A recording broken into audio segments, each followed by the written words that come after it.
Once upon a time, well, more like November 5th, 2007, in Encino, California, Call of Duty 4 Modern Warfare was released in North America.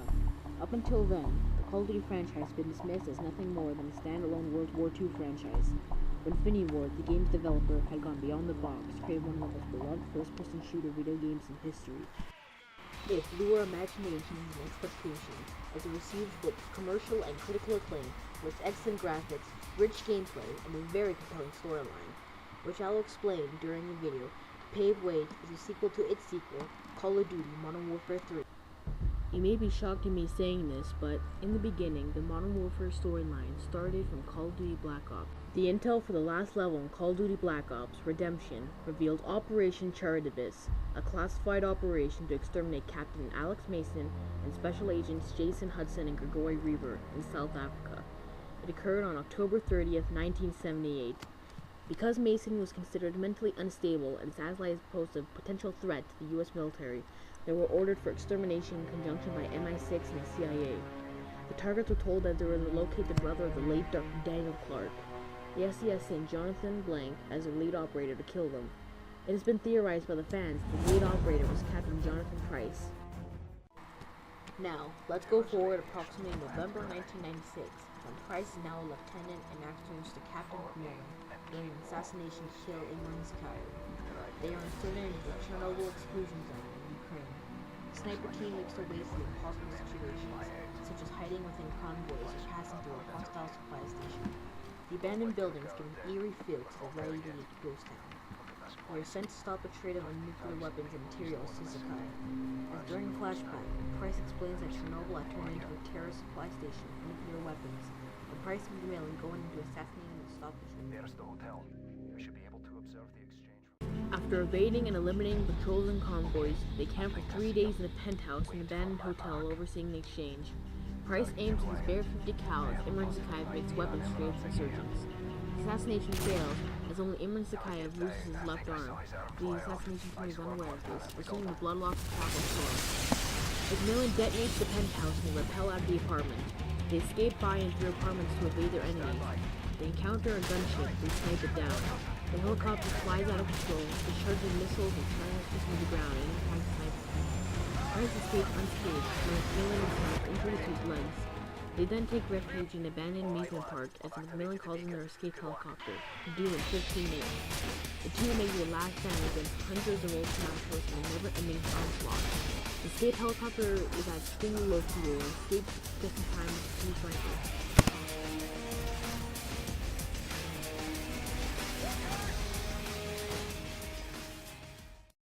After the assassination attempt, Imran moves forward to restore power in Russia to his newly formed ultra-nationalist party.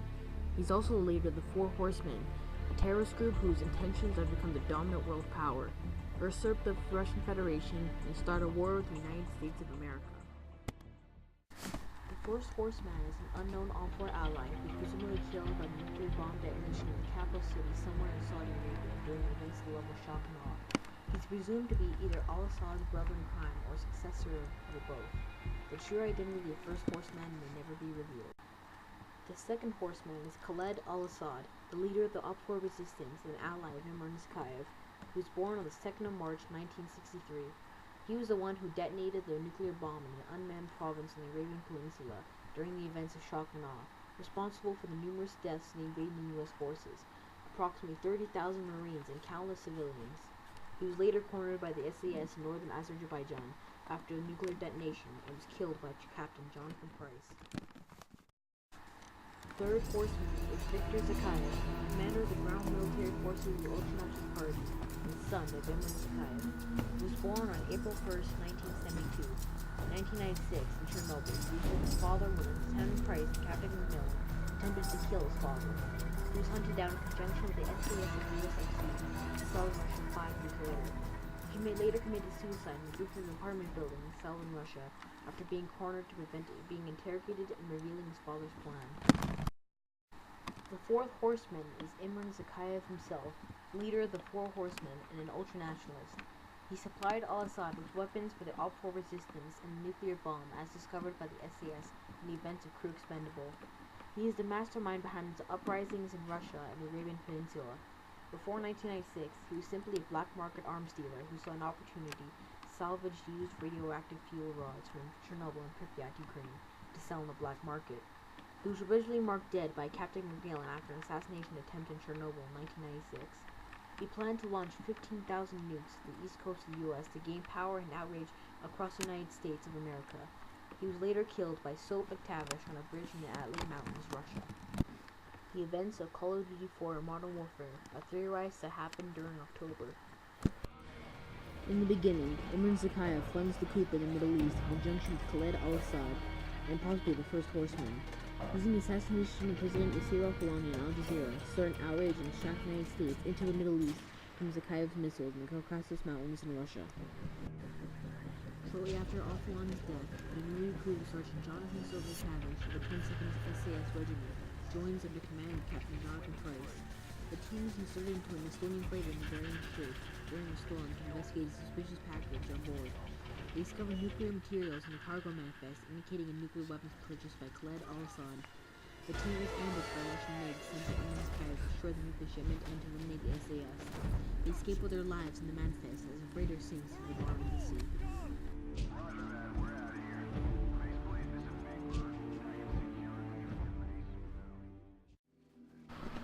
The SAS team is then sent to Russian loyalists to the Caucasus Mountains to rescue Russian foreman codenamed Nikolai. The leader of the loyalists is Sergeant Kamarov. Kamarov orders loyalists in the SAS to snipe the enemies below and allow Kamarov's men to storm the village and rescue the citizens. They succeed in the loyalists destroy the SAM sites within the village. However, Russian helicopters arrive and provide reinforcements for your enemies. The SAS and Sergeant Kamarov eliminate the guards and continue sniping for the loyalists. Kamarov requests more sniping from the power station at Putin's Hill. However, gas gets frustrated with Kamarov stalling and beats Nikolai from the handling. The SAS make their way through the house, eliminating the ultra-nationalist hostiles, and successfully rescue Nikolai after a night of extraction from his captors. The extraction helicopter picks them up and heads to a German safe house in Hamburg. On the way there, however, a Russian steamer missile crashes the rescue helicopter striking from the Crimea Peninsula in western Russia. With the pilot's dead and the helicopter trashed, Soap and the team are making their way weaving through crops and farms to a barn where they encounter a huge convoy of enemies blocking their escape. Unable to engage, a friendly AC-130 gunship arrives and decimates the entirely. The game then shifts to an AC-130 TV operator and a gunship call sign Warhammer or Wildfire, destroying the ultra-nationalist attack squad of vehicles and tanks. The gunship later manages to destroy them and fails to pick them up and look the junkyard and escape from the battle. Right there. Kaboom. Villager confirmed as hostile. Smoke on. Light 'em up. Yo, Right there. multiple scoliosis, Dr. Kill giving the rap dosage, postage, stamp sign sealed. Meanwhile, Sergeant Paul Jackson, the 1st Force Reconnaissance Company, the USMC, is leaded by Lieutenant Vasquez into a small town in the Biscay province in search of Khaled al-Assad and restore the area from al-Assad's power. They rappel down to sea level from the helicopter and breach an office building, but find no al-Assad. Lieutenant Vasquez is soon notified from command that Khaled al-Assad is rumored to be hiding and broadcasting propaganda in a local TV station. Vasquez leads Sergeant Paul Jackson and his team towards the TV station, making their way through enemy-infested alleyways and houses, and then patrolling Black Hawks and low-flying fighter jets. They reach the TV station via breach and clear. They soon enter a huge firefight within the large hall.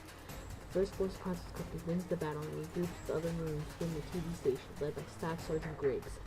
They enter the roof and proceed to the film studio. They breach the room only to find the loop recording of President al-Khalani's execution with no al-Assad. They presume that Khaled al-Assad escaped before the USMC raid and retreated to the presidential palace in the capital city. Vasquez receives the order to receive a downed M1A2 Abrams tank protecting the Alpha Company, which leads into the mission, the Bog. The rescue operation of Warpig takes place much later, the day after Charlie Don't Surf in the early morning. Fires and red flares light the night as the bloody battle rages down on Arabian soil, and Jackson reaches the top hole and eliminates the hostiles coming down his squad. They arrive at an empty machine gun nest and turn their gun against all 4 hostiles on adjacent floors. The team is then sent to the other side of the destroyed apartment in the overpass beside Warpig. His team eliminates the attacking hostiles on the ground and snipers and enemies pass by. No sooner, T-72 tanks arrive at the overpass, pinning down the squad. Jackson is then tasked to find the tanks using FMG-148 Javelin to destroy them. They succeed and hurry towards Warpig. The tank is stuck in a bog, being bombarded by hordes of up-4 enemies. The team are tasked to protect this tank and turn into any soldiers carrying detonation packs and destroying the tank. Jackson plants C4 onto the anti-aircraft system on CPU to enable air support. CPU detonates and reduced to rubber. Machine gun nests pin down the squad, prevent any engineers to repair the tank. Jackson plants an infrared beacon to pinpoint the location of the USMC gunships. The gunships then annihilate the apartment. Lieutenant Vasquez orders the engineers as he also draws up a battle plan to set up defensive positions when the Op-4 returns to kill the USM forces, which leads into the mission warfare. The morning erupts in gunfire and explosions, as Sergeant Paul Jackson awakes to attack the invading Op-4 forces. Jackson's team quick to the garbage in the rubble of the bog. The Warpig provides heavy support to the snipers and the express transit bus on the ground reaching the bog.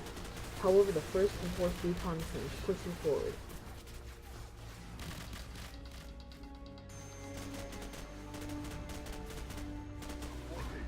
They reach the mall's floor in the building and see a hostile T-72 tank with pistols attack the USM forces.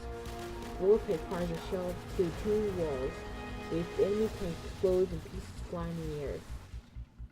The team moves through the street. A friendly C-9 lands with orders to distract the squad to the invasion of the capital city, which leads into the mission Shock and Awe.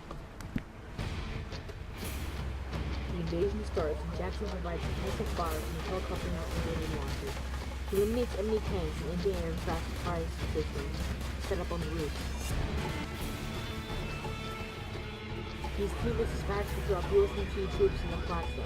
They are later assigned to rescue downtown tanks in heavy Op-4 territory. They succeed and are informed that our bomb squad has located a nuclear bomb from Al-Asad towers. They are advised to retreat from the enemy safe zone, while the bomb squad attempts to disarm it.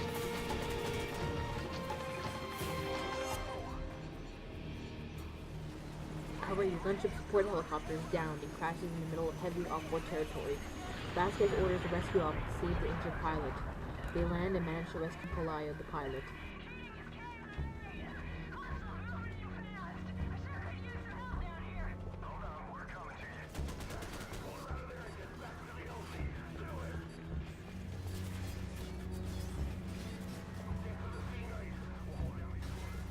Outlaw, this is command. We have a probable nuclear escape by the nest team. This is be advised. We have a confirmed nuclear threat in the city. Nest teams are on site and attempting to disarm. I repeat. However, they fail to make the safe zone and are caught in the nuclear blast and the bomb readiness to capture. The helicopter crashes and Jackson blocks out. He regains consciousness and tries to escape from the MacMillan, but Sergeant Paul Jackson dies as his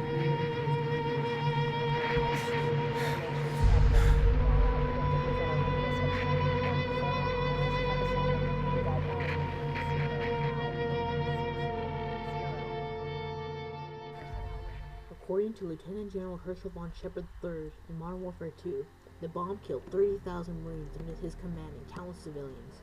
Between Call of Duty 4 and Modern Warfare 2, General Shepard is greatly affected by the death of his troops and develops a negative view and hatred for the world and international politics.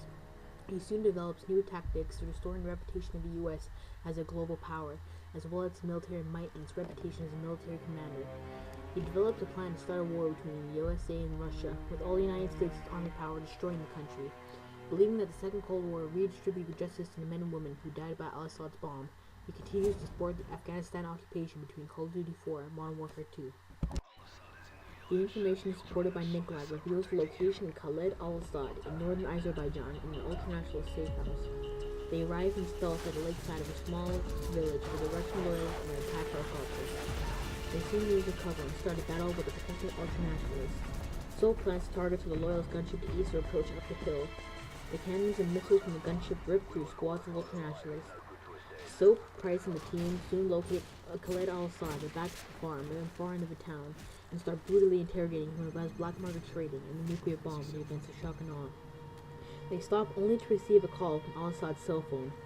Price then reveals a look of anger and kills Khaled al-Assad. The caller is revealed to be the fourth horseman, aka Imran Zakhaev. 8 hours after al-Assad's death, the third horseman, Viktor Zakhaev, sends a majority of his ground forces to claim Khaled al-Assad to the safe house. The SAS create charge mines to the front of the hill of the village, and charge mines to the tavern in the village. The attacking ultranationalists mistake the SAS team for a much larger force, resorting to mortars to force them back. The team is forced back to the safe house, and 4 ultranationalist tanks assault the team. Soap manages to destroy all 4 of them with the FGM-140 Javelin. The rescue helicopter denies safe house LZ due to the numerous SAM launchers within the mountains, and forces the team to original DZ at the lakeside entrance in the village 8 hours prior. In lieu of their misfortune, they offer bomber airstrikes in the village to ease their return. The SAS make their way to the brutal onslaught and get picked up by Staff Sergeant Griggs, and his Marine teammates cover them as they enter their rescue copter with very little fuel.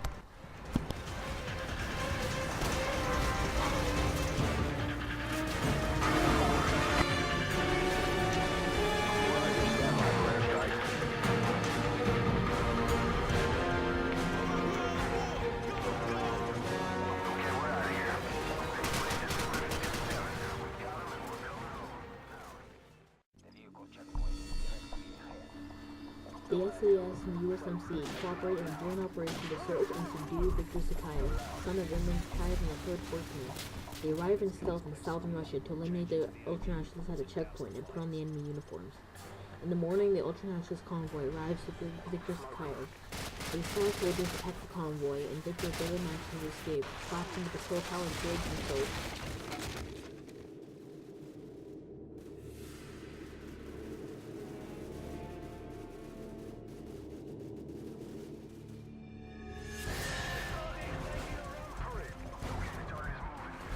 Soap and Griggs give chase to Victor to a nearby town where a large convoy squad protects Victor. Victor is forced into a partially destroyed apartment building, and suddenly attacks the helicopter, eliminating the engine nest from the building.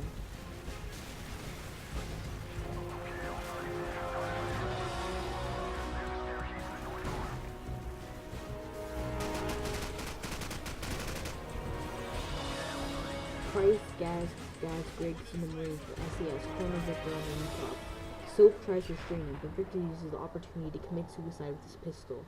The blood spills out as he falls to the ground with the pistol still in his hand. The death of his son greatly affects Imran Sakayev as he demands in an audio message that all US and British forces surrender to the ultranationalists or suffer the consequence of nuclear missiles headed for the United States, causing the deaths of approximately 40 million civilians along the East Coast. The SAS team parachutes in the Altai Mountains in Russia.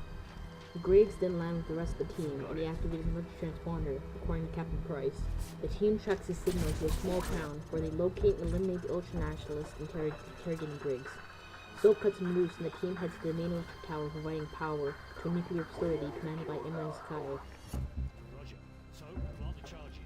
Soap blows the legs of the tower with C4, giving the time to another team to infiltrate Sakayev's base. Price then leads the squad to multiple barracks, buildings, and garages. They finally meet the American sniper team sustained the invasion. As they rendezvous, they witness the lethal death machine of Imran Sakayev, 15,000 tons of nuclear missiles launching from the nuclear facility. The trucks directly aiming from the east coast of the United States, typically projected to be approximately 40 million. The squad invades the facility and travels through the supply sheds and garages, eliminating the ultranationalists in their path. The SAS and USMC work with the Russian loyalists to obtain the missile codes. The teams encounter many ultranationalists protecting the missile, and 3 BMP-2s controlling the missile silos. Soap and Griggs and their teammates eliminate the enemy army and foot soldiers. They finally reach the guns, cut them open, and begin to propel down to the launch facility.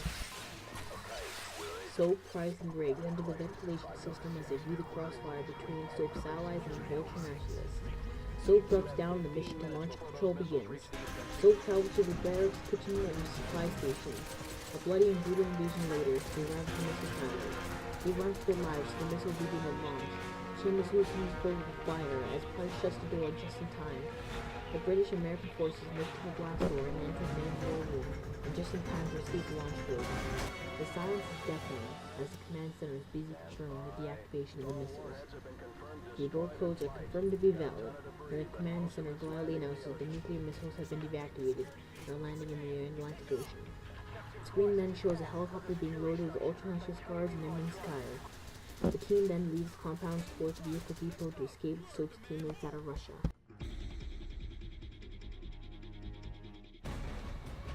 Final step of your mission. The vehicle escapes from the nuclear facility in the Atlassian Mountains. Gaz drives a jeep while Soap, Price, and Griggs find the ultranationalist trucks in the convoy attacking their teammates. Cars flip and explode into 3 deaths. Oil tankers explode and lay flames across the highway. Soap's fellow jeeps get split up, ergo, you're on your own. No sooner, a Hind gunship fires upon the jeep. Armed with only an RPG to match the Hind, Soap returns the favor. All the rockets miss, but the Hind returns to destroy the bridge the jeep is about to cross. The crash knocks Soap out and the jeep is totaled. Trucks, tankers, and cars fall into the deep ravine in the river beneath. The remaining team climbs up back to the top of the bridge. Small army of ultranationalists corner the SES on the other side of the bridge, nothing but wrecked cars and oil tanker for protection. Heavy fighting ensues on the bridge, and the outcome of the battle is near. The Hind returns to blow up the oil tanker at their backs. Soap returns to a desolate bridge with burning cars and endless rows of ultranationalist specialists. He stops to pull out a machine gun and empties his clip on the ultranationalist. It fails, as a bullet later enters his skull and brings him to the ground. Price is laying on his side, injured and burnt, trying to recover. Soap looks at the end of the bridge. Imran, Zakayev, and 2 armored guards appear to finish the job. Imran and his guards kill Gaz and the remaining SAS members. Suddenly, a loyalist helicopter attacks the ultranationalist Hind. Imran and his guards fire the gunship with no success. Soap looks to Price, who passes his pistol to Soap. Soap takes aim as the distracted Zakayev looks back one more time. Sergeant Jonathan Silva MacTavish kills Imran Zakayev and his 2 guards. The blood of Zakayev, Gaz, and the ultranationalists pour as Kamarov and his men arrive and strap Soap onto a stretcher.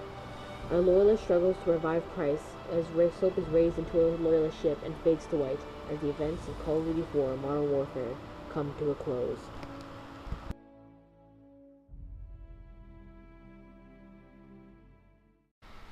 Thanks for watching part 1 of the Modern Warfare storyline.